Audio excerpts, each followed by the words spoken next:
Testing of Hyundai HGN08 air circuit breaker. The basic settings will be set by the customer. For testing, we add a 220 volt AC power supply. At first, we trip the breaker manually.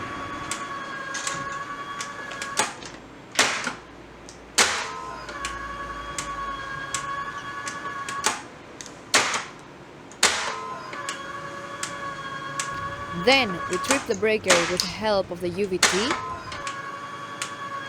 Next, we perform a short time delay test and the breaker trips almost instantly. And lastly, we perform a long time delay test, and after about 15 seconds, the breaker trips.